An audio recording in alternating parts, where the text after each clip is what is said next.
Aujourd'hui, j'ai le grand plaisir d'accueillir Charlotte de Smet. Charlotte, tu es kinésithérapeute depuis 12 ans, tu es également ostéopathe, enseignante en kinésithérapie et en parallèle de ta pratique, tu accompagnes aujourd'hui des dirigeantes et des femmes entrepreneurs avec une conviction qui, je crois, va guider toute notre conversation.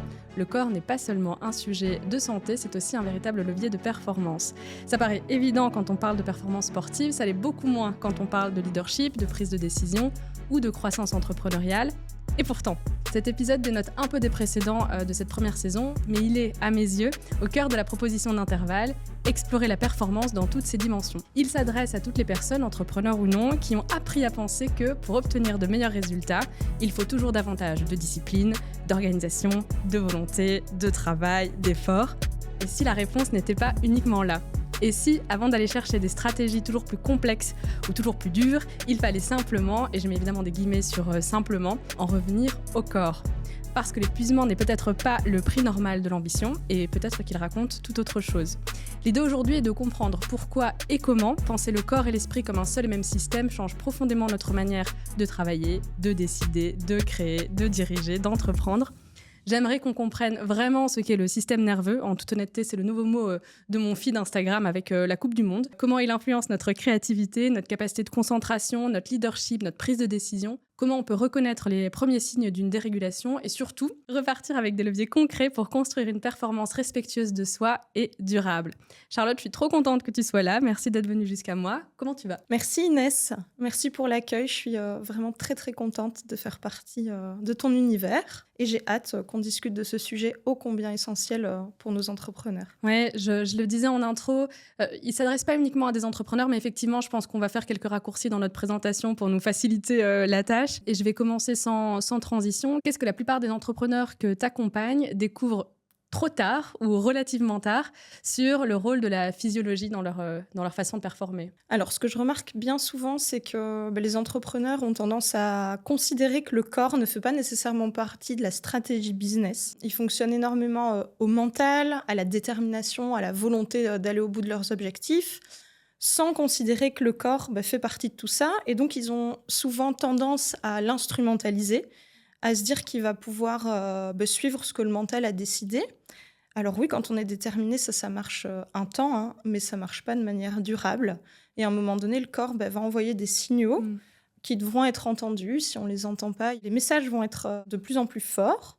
Et jusqu'au moment où on pourra accepter ces signaux et changer de comportement. C'est quoi justement les signaux ? À partir de quand tu es supposé entendre que le corps envoie des signaux que ça ne va plus de la façon dont c'est géré à ce moment-là ? Alors, je dirais que c'est pas universel. Je pense que ça dépend de chacun et que c'est important aussi d'apprendre à se connaître. Mais chez certains, ça peut être un manque de clarté, un manque d'inspiration, de créativité. Ça peut être une irritabilité qui s'installe. Moins de patience avec les clients, moins de disponibilité, une qualité de présence qui est pas optimale, ce genre de choses. Parfois, ils peuvent aussi se retrouver à être un peu moins engagés, un peu moins patients dans tout ce qu'ils font. Et il y a aussi des signaux beaucoup plus larges. Ça peut être une qualité de sommeil qui se dérègle. Donc, quelqu'un qui a l'impression de dormir suffisamment, mais qui n'est jamais reposé. Ça peut être parfois des douleurs physiques, des maux de tête, une digestion plus compliquée. Ce genre de choses. Et à partir du moment où tu notes ça, alors on va pas aller tout de suite dans les solutions, mais qu'est-ce qu'on est supposé faire en se disant je dors pas bien ou je me sens toujours fatiguée ou j'ai mal quelque part ? Qu'est-ce qu'on fait à ce moment-là ou qu'est-ce qu'on est supposé faire à ce moment-là ?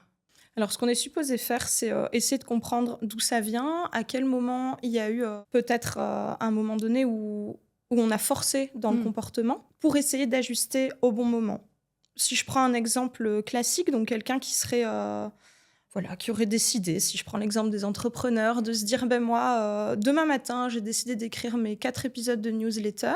Ça doit être fait, c'est comme ça dans mon planning. Peut-être que la personne qui va se mettre à travailler va se dire, mince, j'ai aucune inspiration, là, j'y arrive pas. Je pense que c'est le moment de se dire, c'est pas le bon moment. C'est peut-être le moment d'aller faire une séance de sport, de voir une amie que tu n'as plus vue depuis longtemps, de prendre du temps pour toi, peu importe, mais de sortir de ce comportement plutôt que d'essayer de forcer, d'être à l'écoute, de faire autre chose, d'aller simplement marcher Et parfois, ça a l'air de rien, mais vraiment, je l'ai observé à plusieurs reprises, ça permet de se vider la tête et de revenir à la tâche qui était prévue initialement et d'arriver à faire quelque chose de beaucoup plus efficace. On va passer un petit temps dans la seconde partie ou troisième partie, tout dépend de comment on va l'articuler de cet épisode, sur quoi mettre en place. Mais si je reviens avec une intention de poser des définitions, et je disais, donc on a parlé de façon très générale du corps, mais j'entends beaucoup la dérégulation du système nerveux crée le type de symptômes ou de signaux que tu décris. Est-ce que tu peux nous expliquer très simplement ce qu'est le système nerveux ? Il y a plusieurs théories, plusieurs modèles qui existent. Moi, j'aime bien d'utiliser la théorie polyvagale. Je vais faire simple, hein, mais en gros, il y a 3 états. Il y a un état ventral, ça c'est l'état d'équilibre, l'état de sécurité, l'état vraiment optimal. Entre les deux, il y a l'état qui s'appelle l'état sympathique, où là, on est un petit peu plus dans l'action, mais ça reste gérable. Le troisième état, c'est l'état dorsal, où là, on est en insécurité, on est en état d'hypervigilance. Il faut essayer de ne pas y rester trop longtemps, parce que c'est celui-là qui va coûter en termes d'énergie, en termes de résultats, d'impact négatif pour le business, si je reste dans le sujet de départ. Et aussi, ce qu'il faut savoir, c'est qu'on navigue dans ces 3 états tout au long de la journée. C'est tout à fait normal. Hein. Je pense que dans nos sociétés, on ne demande à aucun moment à quelqu'un d'être calme du matin au soir. C'est pas possible. Mais l'important, c'est de pouvoir, quand on est dans des périodes beaucoup plus intenses, pouvoir revenir à un état d'équilibre, un état optimal. Parce que c'est ce qui permet au système nerveux de pouvoir continuer de faire face à la charge qu'il doit absorber. Parce que si on reste toujours dans l'état dorsal, donc l'état d'hypervigilance, à un moment donné, on va arriver dans un état de saturation. Et c'est ça qui va poser problème parce que le système nerveux n'arrivera plus, ou en tout cas mettra beaucoup plus de temps pour revenir à l'état d'équilibre. Et tu dis c'est normal de fluctuer d'un état à l'autre dans la journée, et puis j'imagine on peut prendre toute temporalité, dans la semaine, dans le mois, dans l'année. Tout à fait. C'est quoi les proportions ? À combien de pourcents on est supposé être dans le dorsal, dans le parasympathique ? Dans le sympathique. Dorsal, sympathique. Dans le dorsal, dans le sympathique et dans le ventral. Il n'y a pas de règle, je pense que ça dépend de ce qu'on vit dans le business, parce que forcément, il y a des périodes beaucoup plus intenses, des périodes où on a plus de clients, où on fait un lancement, par exemple, ou ce genre de choses. L'important, c'est vraiment pouvoir se dire, là, je suis à la limite d'être en état de saturation. Qu'est-ce que je peux faire pour revenir à un état d'équilibre ? Ça, c'est, je pense, pour moi, essentiel, mais il n'y a pas de règle. Alors, il n'y a pas de règle, et si peut-être je challenge un peu ça, dans le sens où... c'est possible d'être à 50% dans le dorsal et 10% dans le parasympathique et 40% dans l'état ventral ? Ouais, donc comme je disais, tout est possible. Ça dépend de ce qu'on va vivre. Okay. C'est sûr que les périodes où il y a des gros challenges, des deadlines à respecter, de la pression, des changements qui s'opèrent, des urgences, des imprévus à gérer, c'est sûr que là, on va passer beaucoup plus de temps dans l'état dorsal. Tout à fait. Mais il faut, à un moment donné dans la journée, pouvoir mettre des choses en place, et j'imagine qu'on va en parler, pour pouvoir retrouver cet état d'équilibre. Parce que ce qui se passe quand on reste dans un état dorsal trop longtemps, donc quand on reste avec un système nerveux en hypervigilance trop longtemps, ça va se traduire par des mauvaises décisions, parce qu'on va toujours être dans l'urgence, et on n'aura plus cette capacité à prendre suffisamment de recul pour pouvoir traiter et observer la situation avec de la hauteur, en étant fidèle à une stratégie de départ, à des objectifs. Et donc j'entends qu'effectivement ça dépend du contexte, notamment du contexte business dans lequel on est. En période de lancement, potentiellement tu seras plus longtemps dans ton état dorsal. Mais est-ce que tu as des grandes règles comme ça, des ordres de grandeur en fait, si tu restes, n'importe quoi, ton lancement il dure 3 semaines. Si tu restes 3 semaines dans ton état, majoritairement dans l'état dorsal, combien de temps tu dois récupérer de l'autre côté, ou à l'inverse, quelles sont un peu les grandes mécaniques qu'on peut intégrer, ou les points de repère qu'on peut intégrer pour se dire l'intensité elle est normale et elle fait partie de la vie, et notamment de la vie entrepreneuriale, et au-delà d'être normale, je crois qu'elle est même souhaitable en fait pour pouvoir passer des caps. En revanche, comment est-ce qu'on jongle entre ces états en fonction de la durée d'intensité et de la charge de travail qu'on a à un moment donné, par exemple ? En fait, je pense que l'important, c'est plutôt préparer le moment où on sera dans une période de haute intensité. Parce que ce que j'observe bien souvent chez les entrepreneurs, c'est qu'ils ont vraiment des difficultés à sortir de l'état d'hypervigilance. L'important, comme je disais, c'est pas d'y rester longtemps. C'est de savoir quoi faire pour en sortir, mais surtout, c'est de bien préparer en amont les périodes qui vont être intenses. Et ça se réalise en faisant très attention à différents piliers de santé. Alors, si je parle d'hygiène de vie au sens large, ça va être par exemple pouvoir prendre soin de son sommeil, intégrer suffisamment de mouvements, manger correctement, hein, ça c'est la base. Et ce que je remarque bien souvent, c'est que quand on arrive dans une période plus challengeante au niveau business, tout ça, ça passe à la trappe. Ouais. Parce qu'on a tendance à se concentrer uniquement sur le projet business. Alors que, je trouve que c'est un paradoxe qui est assez marqué, c'est que le moment où le corps devrait avoir le plus besoin d'être en capacité de porter cette charge, là, l'entrepreneur, il va le délaisser complètement pour se concentrer sur le business. Ouais, donc ce que j'entends, c'est l'intensité est normale. Pas la problématique, mais le sujet ou l'enjeu, c'est plutôt de savoir comment sortir de cette intensité, ou en tout cas comment ne pas y rester, et de mettre en place un ensemble de choses pour ne pas y rester. Cet ensemble de choses étant notamment une hygiène de vie avec différents piliers qu'on va pouvoir explorer. Est-ce que c'est ça Oui, l'idée générale ? Est-ce que c'est notamment travailler sur son hygiène de vie, ce qu'on entend par il faut réguler son système nerveux? Moi, j'entends ça partout tout le temps. Ça veut dire quoi? Il faut réguler son système nerveux, il faut avoir un système nerveux régulé.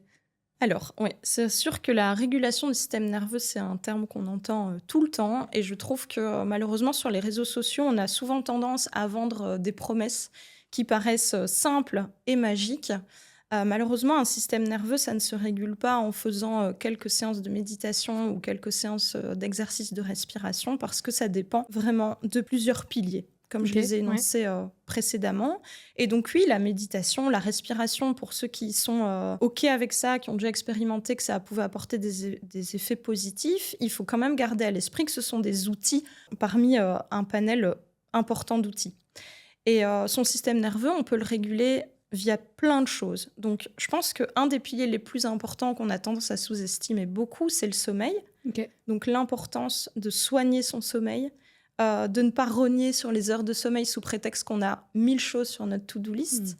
Ensuite, je dirais que notre système nerveux, il peut aussi être régulé par la pratique physique, l'activité physique, la pratique sportive. Il faut trouver des activités qui nous font du bien, parce qu'il n'y a pas de règle universelle. La course à pied ne va pas apporter plus de bénéfices que le vélo, que le crossfit. Je pense que ça dépend vraiment de la personne. Mais il ne faut pas oublier de mettre suffisamment de mouvement au quotidien, toujours au service de la performance business. Ensuite, il y a évidemment l'alimentation, qui peut aussi influencer négativement le système nerveux. Et c'est vraiment la régulation de l'ensemble de ces piliers qui vont permettre de garder un système nerveux qui soit dans un état optimal. Quand tu dis de l'activité physique, est-ce que tu as des guidelines, même si, et j'entends, et je suis complètement d'accord avec cette idée qu'il n'y a pas de recette universelle, est-ce qu'il y a quand même des points de repère qu'on peut avoir en se disant en fait, je suis supposée, pour avoir un corps fonctionnel, un corps qui me soutient et qui soutient mon activité, bouger à hauteur de... Est-ce que c'est 1 heure par semaine? Est-ce que c'est 2 heures par semaine? Est-ce que c'est 12 heures par semaine? Alors, ta question, elle est super intéressante, et j'aimerais bien préciser la différence entre sédentarité et activité physique, parce que la sédentarité, c'est l'absence de mouvement durant plusieurs heures.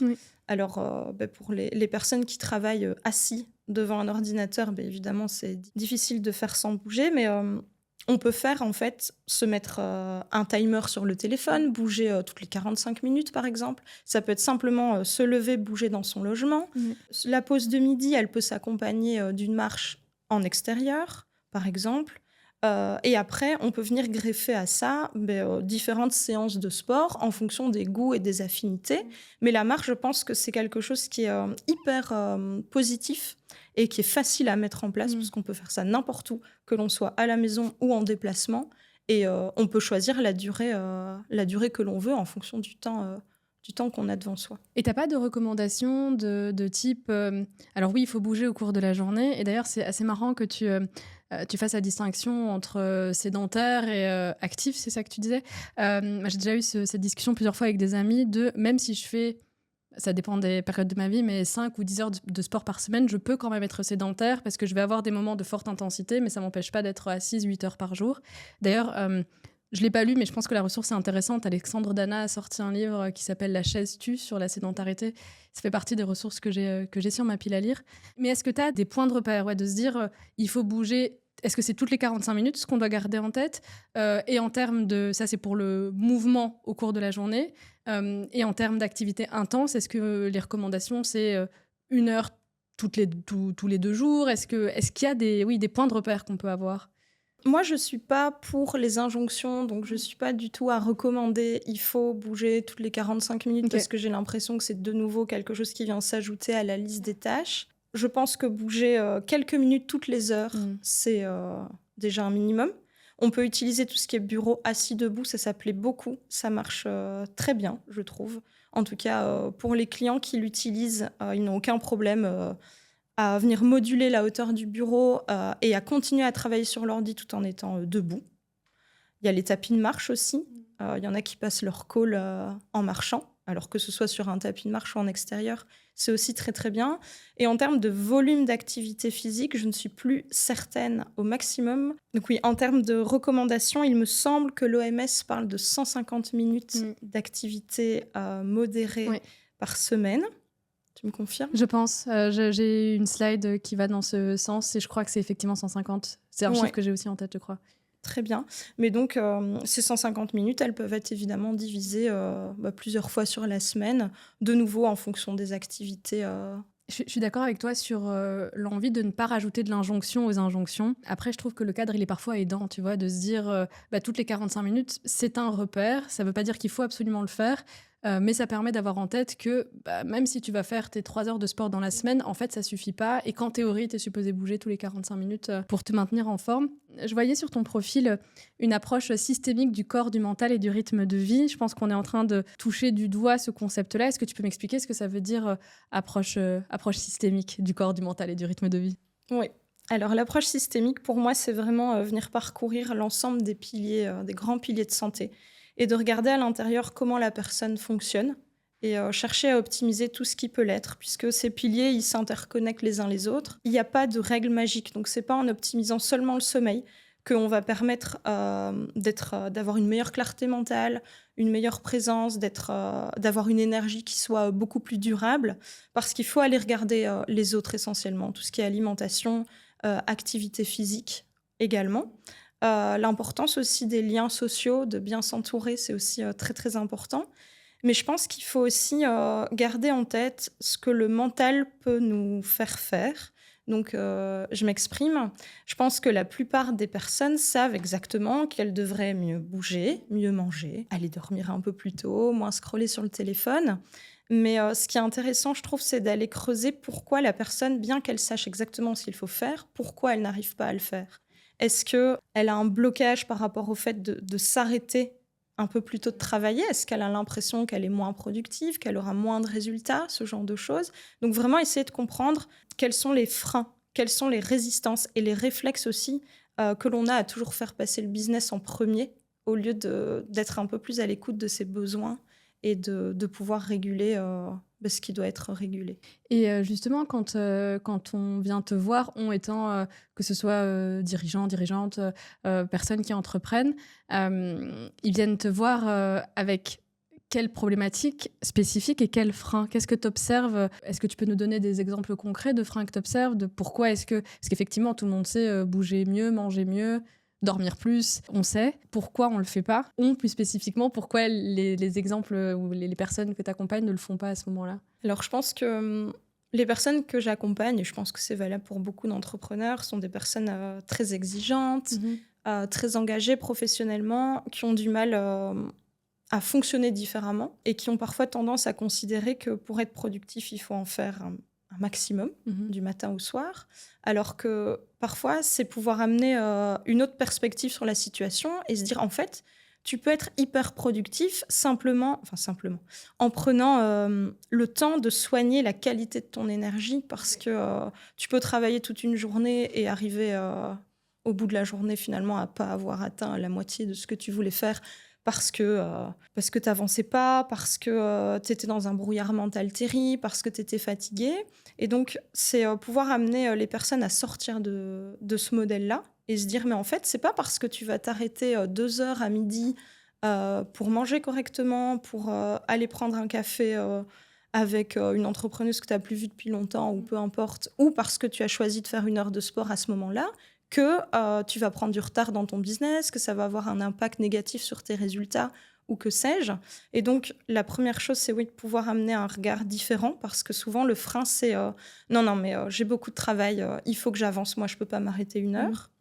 Alors, parfois, il y a des compromis qu'on peut aussi mettre en place. C'est en fait faire des séances courtes. On peut faire des séances de renforcement ou de mobilité de 20 minutes, 3-4 fois sur la semaine, qui vont être hyper porteuses en termes de lutte contre la sédentarité, en termes de libération d'endorphines pour se sentir mieux, pour gagner en clarté mentale. Et donc, essayer aussi de sortir de ah, mais si je fais que 20 minutes, ça va pas marcher. Ben, si, en fait. Ce qui compte, c'est vraiment la régularité et pas l'intensité de la séance. Donc ça, c'est un frein qui revient souvent. Il y a certaines entrepreneuses que j'ai pu accompagner qui, parfois, en fonction de leur activité, vont sortir de leur cadre habituel, donc vont être en déplacement. Alors là, elles vont se retrouver parfois perturbées parce que si elles allaient à la salle de sport, il n'y a plus d'accès à la salle de sport. Si elles sont en train de donner une formation, elles vont être occupées toute la journée. Et donc là, elles se demandent un petit peu parfois comment maintenir des bonnes routines. Je parlais de la marche tout à l'heure. Je pense que ça, c'est vraiment hyper facile à mettre en place. Et à nouveau, on peut faire une séance courte d'exercice ou de renfo dans sa chambre d'hôtel sur 3 mètres carrés. On n'a pas besoin de beaucoup plus, mais ça va quand même permettre de maintenir cette activité et de prendre soin de son énergie. Et comment tu fais et comment tu mets en place toutes ces bonnes habitudes? Parce que effectivement, il y a le casser certains préjugés qu'on peut avoir de si c'est pas intense et si ça dure pas 2 heures, alors c'est pas nécessaire. J'ai beaucoup de travail, finir ce point sur ma to-do est plus important qu'aller prendre ce café avec cette personne que j'ai pas vue depuis longtemps. Il y a casser ces croyances-là, mais au-delà de ça, je pense qu'il y a aussi comment je priorise parce que en mentionnant cette approche holistique, on a d'un côté effectivement le sommeil, l'alimentation, le mouvement. Je pense qu'il y a d'autres piliers qu'on pourrait aborder. Par quoi je commence? Si je sens que je suis en saturation, ou que je vais l'être, que je réfléchis plus clairement, je suis moins patiente avec mes clients, j'ai plus de recul, qu'est-ce que je mets en place en premier? Comment je casse ce cercle vicieux? Comment est-ce que toi, tu arrives à proposer, entre guillemets, un protocole qui puisse à la fois avoir des impacts et en même temps où il n'y a pas cette idée de je mets tout en place d'un coup parce qu'on sait d'office que ça ne peut pas fonctionner. Oui, tout à fait. Je te rejoins vraiment sur le fait de ne pas vouloir tout modifier d'un coup. Je pense qu'il faut aller étape par étape.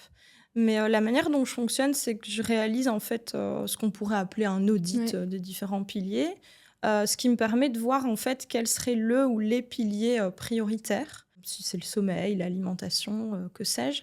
Et ça permet de pouvoir agir step by step, pour pas tout changer d'un coup et de voir en fonction de ce que l'on modifie, comment est-ce que le quotidien est modifié. Et ça prend combien de temps pour pouvoir voir les impacts de ce qu'on met en place, justement ?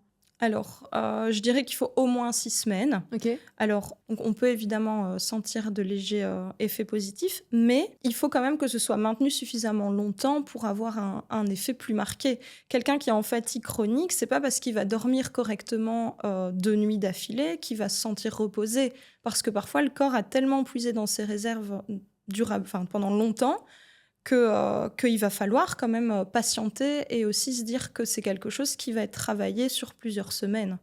Est-ce que tu as, alors sans peut-être rentrer dans l'intimité des gens que tu accompagnes, donc en les rendant anonymes, bien sûr, des exemples de... En fait, la personne, elle s'est présentée à moi avec ces signaux-là, avec ces difficultés-là. C'était ça les impacts qu'on commençait à voir dans son business. Voilà ce qu'on a fait. Et que ce soit quelques semaines ou quelques mois plus tard, voilà comment est-ce qu'elle se sent. Et voilà quels sont les impacts dans son business. Est-ce que tu peux nous faire traverser ce process pour qu'on puisse vraiment réaliser, même si je pense qu'on ne peut pas isoler un facteur et que c'est probablement pas que le corps qui explique le manque de clarté mentale au début, mais quand même de se dire, cette personne, elle vient me voir dans cette situation A, on met ça et ça et ça en place sur cette durée de temps, sur ce temps-là. Voilà avec quoi elle ressort et comment ça impacte son business. Est-ce que tu as des exemples à nous donner ? Oui. J'en ai plusieurs, mais je vais en choisir un qui m'avait marqué parce que, a priori, c'était une personne qui avait déjà conscience de l'importance de prendre soin de sa santé pour la santé de son entreprise, mais qui, malgré tout, était quand même dans un état d'hypervigilance qui était assez marqué, sans s'en rendre compte. Donc, c'était quelqu'un qui avait tendance, en période de lancement, à tomber malade quelques jours avant le jour J. Donc avoir une extinction de voix, par exemple, des migraines, ce genre de symptômes, parce qu'en amont, il n'y avait pas eu assez de moments où elle s'est retrouvée dans un état d'équilibre. Et donc, sans s'en rendre compte, elle oscillait entre l'état sympathique, donc l'état intermédiaire, et l'état dorsal, qui est l'état d'hypervigilance. Mais à ce moment-là, le système nerveux était occupé d'accumuler différentes charges. Alors, ça peut être aussi bien business que charge physique, que aussi vie perso, hein, parce que c'est compliqué parfois dans le business de ne pas... de mettre la vie de perso complètement de côté.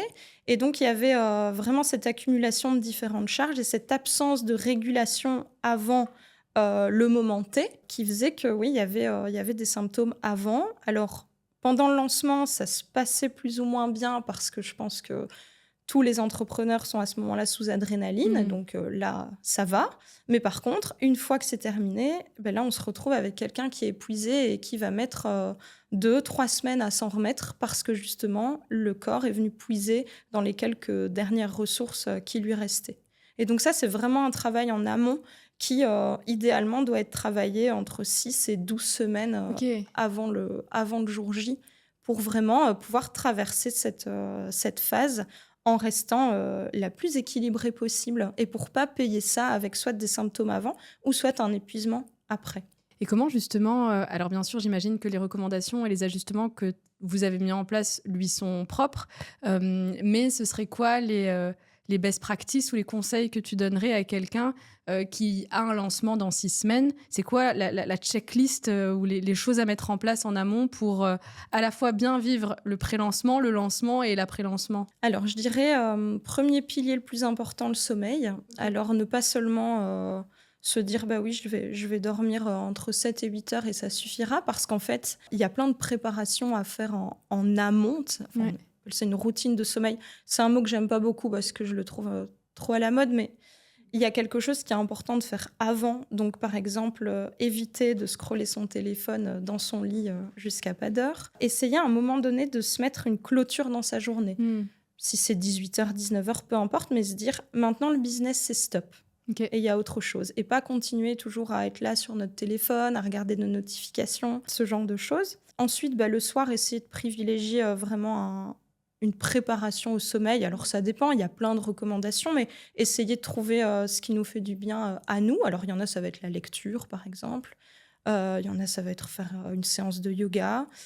Tout simplement prendre un moment d'échange avec son conjoint, sa famille, enfin peu importe, mais trouver quelque chose qui nous apaise avant d'aller dormir suffisamment. Ensuite, l'alimentation. Donc, je pense que le matin, le plus important, c'est de déjeuner protéiné. Alors, je ne vais pas rentrer dans les détails ici, parce que c'est pas le sujet, mais manger correctement, manger protéiné, encore plus quand on est une femme. Prendre le temps aussi de s'arrêter à midi pour manger. Prendre régulièrement des fruits aussi en collation, ce genre de choses. Le soir, peut-être manger un peu moins lourd pour favoriser une digestion aussi qui soit optimale et donc un bon sommeil aussi.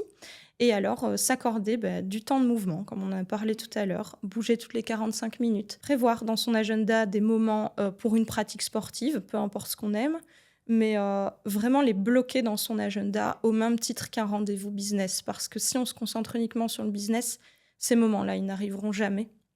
Ils viendront se mettre peut-être le soir en dernier, quand on n'a plus d'énergie, quand on est fatigué ou que c'est le moment de préparer le repas, de s'occuper des enfants ou que sais-je. Mais donc vraiment se dire, au même titre que mon business, ma santé a de l'importance et je me dégage du temps pour m'en occuper. Donc c'est vraiment mise en place, si je résume, j'ai mon lancement, de toute façon en général, au-delà de mon lancement, j'ai mon activité, j'ai mon business, j'ai un plan pour mon sommeil, mon alimentation, mon mouvement et mes relations. D'une certaine façon, est-ce que c'est ça les 4 piliers? Alors, je ne vais pas dire est-ce qu'il y en a d'autres et on rajoute des piliers aux piliers, mais est-ce qu'il y a d'autres volets que tu n'as pas énoncés auxquels on peut penser pour se faire du bien et pour réguler son système nerveux? Je pense par exemple, justement, on a mentionné au début tout ce qui est de l'ordre de la respiration, même si c'est pas en respirant 3 fois qu'on trouve un sens à sa vie et qu'on apaise l'entièreté de son corps. Est-ce que la respiration est un volet intéressant? Est-ce qu'il y a d'autres choses auxquelles on n'a pas encore pensé? Oui, tout à fait. Donc, comme on l'a déjà dit plus tôt dans l'épisode, la régulation du système nerveux, ça passe par différents outils. C'est sûr que la respiration, ça a des effets très très positif, mais j'ai déjà remarqué chez certaines personnes qu'elles ont beaucoup de mal en fait à pratiquer les exercices, à s'arrêter par exemple 5 minutes pour les faire. Mais là, à ce moment-là, il faut trouver autre chose parce que je pense que forcer, c'est pas du tout la bonne décision. De nouveau, je reviens avec ça, mais la marche, je pense que ça peut être vraiment quelque chose qui permet de vider la tête et de mettre de la clarté dans ses idées. Ensuite, ce que j'aimerais aussi mettre en avant, c'est l'importance de prendre soin de son focus parce qu'on vit vraiment dans une société où on est ultra sollicité tout le temps. Et je pense qu'il y a aussi des entrepreneuses qui sont tellement engagées qu'elles vont vouloir toujours répondre aux sollicitations tout de suite. Alors que je pense qu'un client, il peut très bien attendre 1 heure, 2 heures, 3 heures, peu importe. Mais vraiment essayer de se dire, voilà, ce matin, j'ai décidé de faire ça, ça, ça. Je me laisse pas distraire. Je reste vraiment concentrée sur ce que j'ai décidé de faire. Parce que quand le cerveau est coupé comme ça non-stop de la tâche sur laquelle on était en train de travailler, eh ben, on estime qu'il remet environ 20 minutes à se reconcentrer. Vraiment, c'est manie d'aller soit dans ses mails, sur WhatsApp, sur les réseaux, peu importe, en étant en train de faire autre chose. Ça vient vraiment perturber la qualité du travail, mais c'est quelque chose duquel il faut réussir à sortir, vraiment. Tu dirais que c'est quoi les erreurs, entre guillemets, que tu observes chez les gens que tu accompagnes ou chez les gens autour de toi, où ils ou elles se disent je fais bien, et en fait, c'est tout à fait contre-productif. Enfin, les fausses bonnes idées, d'une certaine façon. Les fausses bonnes idées, oui, c'est toujours considérer que le corps va suivre le mental, quoi qu'il arrive. On en avait un peu parlé plus tôt, de se dire qu'il suivra coûte que coûte. Ensuite, c'est souvent minimiser les signaux que le corps envoie et de considérer qu'il est normal d'être stressé et épuisé quand on est entrepreneur, alors qu'en fait, il y a moyen de fonctionner tout à fait différemment et de rester performant. De remettre toujours à plus tard, justement, l'aspect santé, l'aspect corps, en se disant ben non, là je suis occupée, là je suis en période de lancement, ou là j'ai un gros projet à gérer, je ferai ça après, je me reposerai après, je prendrai le temps de cuisiner après. Ben non, parce que justement c'est le moment où en fait le corps a le plus besoin d'avoir accès à l'entièreté de ses ressources. C'est à ce moment-là que c'est vraiment important de mettre toutes ces choses en place et certainement pas de se dire ben non, je ferai ça dans 2 semaines quand je serai plus light. Tu as des exemples autour de toi ou peut-être parmi les gens que tu accompagnes d'entrepreneurs qui ont un rythme qui répond à ces règles-là et à cette idée, ces règles entre guillemets, et à cette idée que le corps est le fondement de la santé, mais presque aussi le fondement de la performance. Est-ce que tu en connais des gens qui ont intégré ça et qui du coup ont les résultats qui permettent d'illustrer ce qu'on est en train de dire? Alors, j'en connais qui sont vraiment sur le bon chemin. Ok. Donc ça, j'ai hâte de pouvoir en discuter avec eux dans quelques mois pour voir un petit peu où ils en sont. Mais je pense qu'il y a souvent un déclic qui s'opère. C'est souvent des personnes qui ont frôlé l'épuisement et qui se disent à un moment donné non mais c'est stop, moi je peux plus continuer comme ça, et qui là décident vraiment de reconsidérer leur corps à sa juste place et qui le considèrent vraiment comme un levier de performance et qui pensent vraiment à inclure la santé dans la stratégie business en fait, en mettant par exemple en place des périodes plus light ou des vacances carrément, pour se dire ben là j'ai besoin de récupérer parce que j'ai été hyper sollicitée pendant longtemps et j'ai besoin d'un retour au calme avant d'attaquer le prochain projet. C'est une distinction, je ne sais pas si elle te parle ou pas, mais moi j'ai toujours du mal à statuer entre justement le repos et la récupération. Est-ce que c'est la même chose? Sinon, c'est quoi la différence? Je pense aussi aux différents types de fatigue et comment répondre aux différents types de fatigue. Parce que typiquement, moi j'ai souvent la sensation que je récupère mentalement en courant et en même temps, je crois que ça fatigue mon corps. Et donc, comment jongler entre pas tous ces termes, mais tous ces besoins de récupération et de repos? Oui, je pense que c'est important de distinguer la fatigue physique dans le corps, que l'on peut ressentir après avoir fait un effort physique, et la fatigue cognitive, qui, celle-là, est parfois plus insidieuse, je trouve. Mais la fatigue cognitive, oui, elle va arriver quand on a traité plein de choses mentalement. Et là, ça va souvent se traduire par un brouillard mental, un manque de clarté, des actions qu'on va faire de manière beaucoup plus lente aussi. Oui. Et c'est important de pouvoir faire la différence entre les deux parce que, bien sûr, on peut parler à la fois de récupération post-activité sportive ou de récupération comment je peux dire, travail cognitif intense, par exemple. Ce lancement, par exemple. Oui, voilà. Donc moi, je vais plutôt parler de cette récupération-là. Mais à nouveau, elle peut être travaillée via différentes actions, mais que ce soit, comme je l'ai déjà dit tout à l'heure, le sommeil, choisir une pratique physique qui ne va pas te vider en énergie. Donc, plutôt que de se dire je vais aller faire une séance de CrossFit ou du cross-training alors que ça fait quelques nuits que j'ai presque pas dormi et que j'ai pas mangé correctement, je crois pas que ce soit l'idée du siècle, mais plutôt aller faire quelque chose qui va te permettre de te détendre, de te vider la tête, tout en récupérant quand même de l'énergie. Donc aussi, l'enjeu, c'est de pouvoir choisir la pratique sportive en fonction de comment est-ce qu'on se sent à l'instant T et pas de nouveau en obéissant à une injonction en disant ah oui, mais ça fait 2 semaines que j'ai plus rien fait, je vais aller faire ma séance, c'était prévu. Ben non, parfois on adapte et on répond en fait aux besoins du corps. Et je souris parce qu'il y a déjà deux choses que tu as mentionnées où je sais qu'on va m'envoyer les extraits très précisément en me disant ma biche, toi-même applique les choses que les gens te disent. Je pense à ne pas répondre automatiquement quand les gens envoient des messages. Mais combien de fois je réponds à 22h Je ne veux pas dire que ça me semble normal, mais en tout cas, je le fais. Et puis, adapter la pratique au niveau d'énergie, c'est encore quelque chose, en tout cas, que moi, j'ai à déconstruire. Le sport n'a pas besoin d'être véritablement intense. Le mouvement n'a pas besoin d'être intense. C'est intéressant de te l'entendre dire et je le réécouterai pour m'en rappeler d'autant plus. Est-ce qu'il y a des conseils, des recommandations, des ajustements qui te semblent largement surcotés, qu'on voit notamment sur les réseaux sociaux, vu qu'apparemment tout le monde est devenu expert système nerveux les 3 derniers mois? Quels sont les conseils qui sont surcotés de chez surcotés?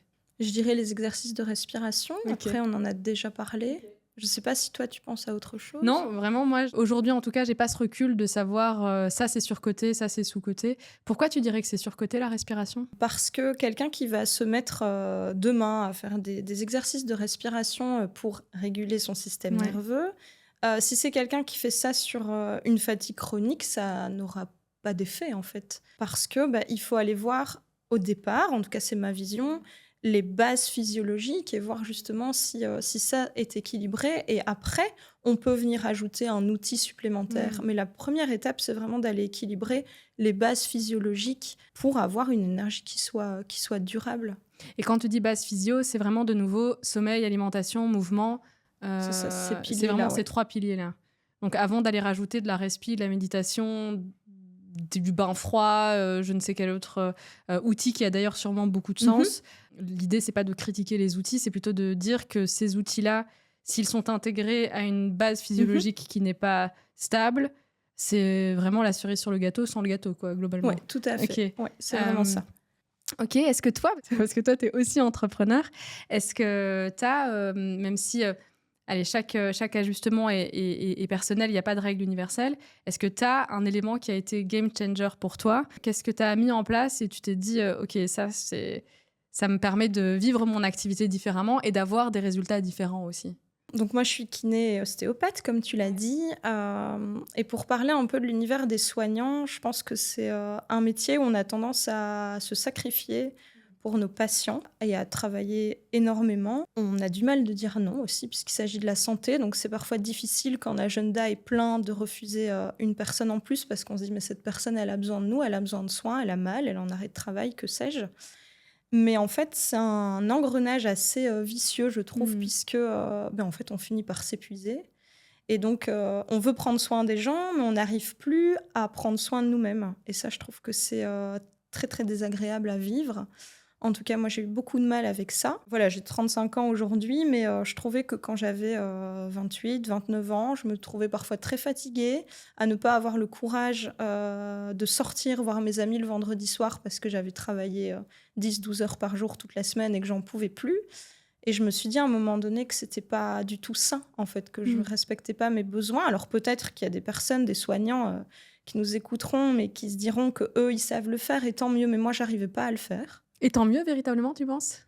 Je pense qu'il y a vraiment des personnes qui... peut-être que c'est plus masculin, mais en tout cas, pour parler avec mes collègues, j'ai déjà eu, j'étais très étonnée, mais des collègues qui ne se sentaient pas épuisés en travaillant vraiment énormément. Voilà. Je ne sais pas quel est leur secret, est-ce que c'est un déni ou que sais-je? Est-ce que c'est... alors après, l'idée n'est pas de rentrer dans cette brèche-là, mais c'est potentiellement une distribution inégale de la charge mentale dans d'autres sphères de la vie qui font que dans l'assiette globale d'énergie que parfois certaines ont, la jauge se vide plus que pour d'autres. Mais voilà, l'idée, c'est pas de parler de ça aujourd'hui, mais ça peut être une piste. Oui, mais en tout cas, voilà, moi, c'est un fonctionnement qui m'a dérangée. Et finalement, je me suis dit, qu'est-ce que je peux faire pour continuer à exercer mon métier qui me plaît énormément, tout en prenant soin de mon énergie et en étant finalement pleinement disponible aux patients, aux étudiants aussi à qui je donne cours. Et en fait, je me suis aménagé des temps dans ma semaine, des temps pour moi, pour faire mon sport. Je prends aussi le temps de cuisiner, de manger sainement, et ça ne me prend pas 1 heure par jour. Okay. Quand on mange des aliments sains, on n'a pas besoin d'être au fourneau longtemps. Et je soigne aussi mon sommeil parce que voilà, j'ai besoin de dormir et quand je suis fatiguée, je ne lutte pas, je vais me coucher et ça me permet vraiment d'avoir cette qualité de présence, je trouve, au quotidien et de ne pas ressentir cette surcharge. C'est presque frustrant parce que j'ai envie de dire rien de nouveau sous le soleil, quoi. C'est-à-dire bien dormir, bien manger et respecter ces temps de sport. Et tu as vraiment vu une différence après avoir mis ça en place dans ta façon d'interagir avec tes patientes et tes étudiantes Tout à fait. Ouais, j'étais beaucoup plus présente. J'étais à 100% dans ce que je faisais et pas à me dire à 17h comment je vais faire pour terminer ma journée parce que là, j'en peux plus. Et je trouvais que c'était vraiment interpellant et je suis certaine qu'il y a beaucoup de personnes qui ressentent ça et qui ont peut-être du mal d'en sortir. Mais à nouveau, si on revient un petit peu sur les croyances, il y a des personnes qui vont penser que si elles terminent leur journée un peu plus tôt 2 fois sur la semaine, c'est qu'elles sont moins engagées professionnellement, alors que ça n'a rien à voir, ça n'a pas de rapport selon moi. Non. Et on n'est pas obligé de travailler comme un dingue pour avoir des résultats, pour être reconnu dans ce que l'on fait. Ce qu'il faut, je pense, c'est trouver le rythme qui nous convienne, justement pour pas rentrer dans ce cercle vicieux de fatigue, d'épuisement. Ça n'a rien à voir, donc le fait de devoir travailler beaucoup pour avoir des résultats, ou en tout cas pour donner l'impression d'être engagé. Ceci étant dit, et je pense qu'on en parlait un petit peu quand on a préparé l'épisode, quand on s'est appelé la première fois, je crois que ça s'inscrit dans un terrain sociétal, on peut presque dire, de qu'est-ce que ça veut dire travailler, est-ce qu'il faut souffrir pour travailler, est-ce qu'il faut beaucoup souffrir, est-ce qu'il faut beaucoup travailler pour avoir des résultats. Enfin, je pense qu'il y a quand même tout un mythe autour du travail presque sacrificiel qui est à déconstruire et qui est un travail presque de tous les jours, je pense, à déconstruire. Oui, je pense que quand on est entrepreneur, tout repose sur soi et donc à un moment donné, je pense qu'on se dit moi je peux pas lever le pied en fait, ça va pas aller, je risque de perdre des opportunités, je risque d'avoir moins de résultats, mais moi je suis convaincue qu'on peut travailler là-dessus, notamment grâce à la PNL aussi, je trouve, pour aller vraiment essayer de mieux comprendre pourquoi telle ou telle personne fonctionne comme ça et essayer de lui montrer qu'il y a une autre voie qui est possible. Donc PNL plutôt dans la partie reprogrammation des croyances, quoi. Comprendre les croyances et ensuite aller les reprogrammer si besoin. Est-ce que, à l'inverse, tu dirais qu'il y a des choses que tu as envie de mettre en place et que tu sais que tu devrais mettre en place, mais que tu n'arrives pas? Parce que montre-nous que tu es humaine aussi et que c'est pas parce qu'on est kiné et qu'on accompagne des dirigeants et des entrepreneurs à performer, notamment grâce au corps, que tu fais tout parfaitement. Je pense que j'ai encore du mal de refuser des patients. Alors de refuser, quand les journées sont bien remplies et qu'il y a une urgence, je vais l'accepter, mais parfois il y a des semaines où il y en a 2, 3, 4, où je sens que je suis déjà un peu à la limite de ce que je peux donner, et ça j'ai encore du mal de renvoyer vers un confrère ou une consoeur, et en acceptant que là je peux plus parce que je me dis cette personne elle m'a contacté moi, donc elle aimerait être reçue. Mais à un moment donné, je trouve que c'est aussi du respect de dire non, mais là en fait, je peux pas. Mais donc oui, du mal de refuser les patients. Ce que j'aimerais encore plus faire, c'est avoir plus de moments où je peux faire une pratique, une activité sportive. Parce que oui, je suis aussi moi très engagée professionnellement et je vais quand même privilégier mon business, mes rendez-vous avant mes moments de sport. Mais j'aimerais encore mieux réussir à trouver un équilibre par rapport à ça. Apprendre à dire non de façon plus ferme quand tu sens que tu as atteint ta limite. Sans culpabiliser. Ouais, sans culpabiliser. C'est ça surtout l'enjeu. Ouais. On arrive doucement mais sûrement aux questions de clôture. Avec quoi tu veux que les personnes qui nous écoutent repartent aujourd'hui? Si on devait résumer les 2, 3, 4, 5 éléments clés de cet épisode, qu'est-ce que tu veux qu'on retienne? Alors, je dirais que l'important, c'est vraiment de pouvoir considérer son corps comme un vrai levier de croissance. Lorsqu'il y a des périodes de haute intensité dans le business, vraiment se dire que c'est à ce moment-là que le corps doit être à 100%, que l'énergie doit être la plus optimale possible.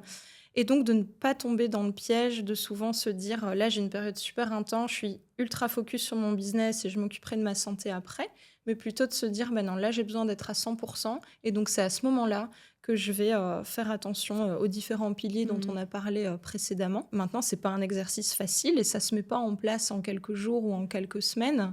Ça se fait de manière durable, mais vraiment pouvoir se dire mon corps fait partie de ma stratégie business et n'est pas quelque chose à part.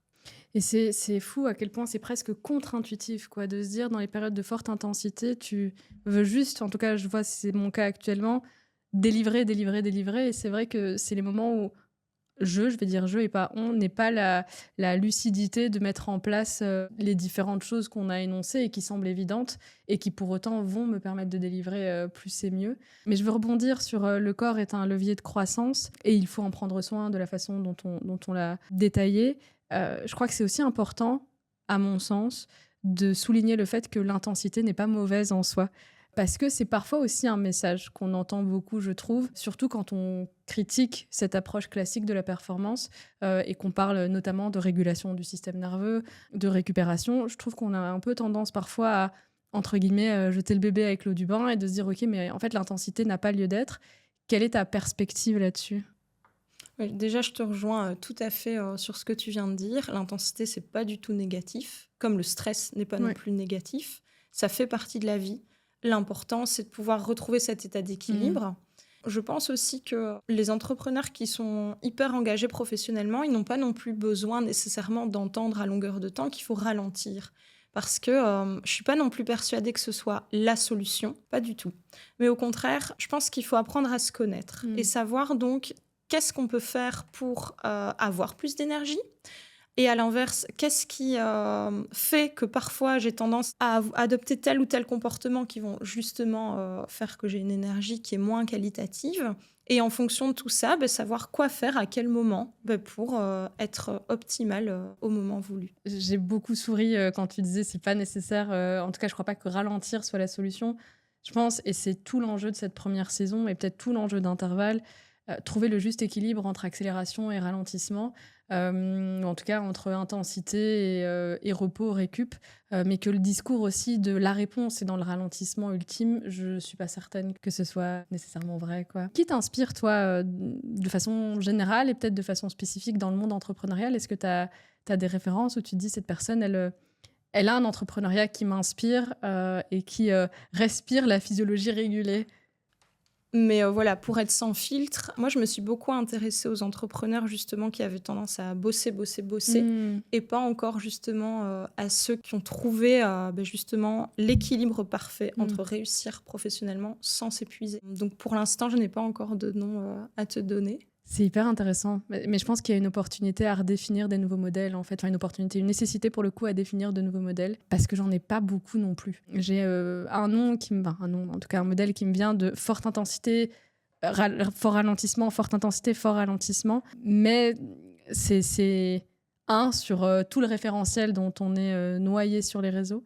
Donc, c'est vrai qu'il y a l'opportunité de redéfinir des nouveaux modèles de croissance, en fait, je pense, en tenant compte de qui on est, comment on fonctionne, notre physiologie. Ok. Est-ce que tu as une ressource, un livre, un épisode de podcast, what else, n'importe quoi, que tu as envie de nous partager? Un livre qui s'appelle 4000 semaines, qui en fait explique que si on vit à peu près 80 ans, on va vivre environ 4000 semaines. Et donc ça explique en fait comment est-ce qu'on peut occuper son temps. Et ça vient un petit peu déconstruire les croyances de on est obligé de rentabiliser son temps. Et ça aide, je trouve, à amener une autre perspective sur ce piège de cette to-do list interminable où en fait la to-do elle sera jamais finie et donc parfois il faut essayer de sortir de ça et enfin moi ça m'a amené beaucoup de clarté sur sur une autre manière de fonctionner et arrêter de tomber dans cette course à la productivité. T'inquiète. Est-ce qu'il y a une question que je t'ai pas posée ou un angle dont on n'a pas parlé que tu aimerais qu'on aborde avant de se dire au revoir joyeusement? Oui, il y a encore un petit élément sur lequel on n'a pas pu discuter, c'est le fait de... Enfin, comment est-ce que ces entrepreneurs peuvent à la fois allier ambition et énergie qui soit durable, parce que bien évidemment, souvent, quand une entreprise grandit, on a envie d'accompagner plus de clients, d'avoir de nouveaux projets, de faire grossir l'équipe, ce genre de choses. Mais donc, la question à se poser, je trouve finalement, c'est pas uniquement comment je peux faire grandir mon entreprise, mais comment est-ce que je peux m'y prendre pour pouvoir la porter avec une énergie qui soit durable. Et je trouve que ça, c'est quand même aussi très important, d'où l'intérêt d'inclure le corps dans la stratégie business. Est-ce que ce que tu amènes, c'est de penser les choses avec l'énergie comme ressource clé plutôt qu'autre chose? Est-ce que c'est ça l'idée? Oui, après l'énergie, c'est vaste, on est bien d'accord. Mais je trouve que ça reflète quand même bien l'importance, justement, d'avoir de l'énergie, donc de ne pas se sentir fatigué, de ne pas se sentir dans un brouillard mental, de ne pas se sentir épuisé et avoir vraiment l'énergie qui permette d'aller au bout de nos projets sans prendre le risque de s'épuiser. Et c'est, je dis souvent quand je travaille avec mes clients et mes clientes, les 3 ressources que je prends en considération, il y en a plusieurs, mais les 3 clés, c'est le temps, l'argent et effectivement l'énergie. Donc, je te rejoins complètement sur l'idée que c'est une ressource clé. Et si tu devais, de nouveau, 3 bullet points clés, comment prendre soin de l'énergie, est-ce que ce serait d'autres éléments de réponse que ceux qu'on a déjà explorés pendant la dernière heure, ou est-ce que tu en as d'autres que tu voudrais partager ? Non, je pense que le plus important, c'est vraiment d'être à l'écoute de son corps et de ses besoins et pouvoir réussir à lire les signaux que le corps nous envoie pour pouvoir ajuster, réguler au bon moment. Ouais, et réaliser que c'est ça qui fait qu'on peut tenir sur la durée malgré et au-delà de ce qu'on peut nous faire croire. Le toujours plus n'est pas nécessairement la réponse, peut-être bien au contraire parfois. Tout à fait. Merci Charlotte, c'était trop cool d'avoir cet échange avec toi. J'ai 2-3 rappels sympas à mettre en pratique pour moi. Et je retiens envers et contre tout qu'on sait déjà ce qu'on doit faire d'une certaine façon et qu'on doit d'une certaine façon s'autoriser à le faire, c'est-à-dire s'autoriser à prioriser la base, prendre soin de soi avant de prendre soin de son business et puis le faire un ajustement après l'autre parce que tout changer d'un coup, on sait que c'est pas nécessairement possible. Merci beaucoup et à bientôt, que ce soit. Merci à toi Inès. Ciao.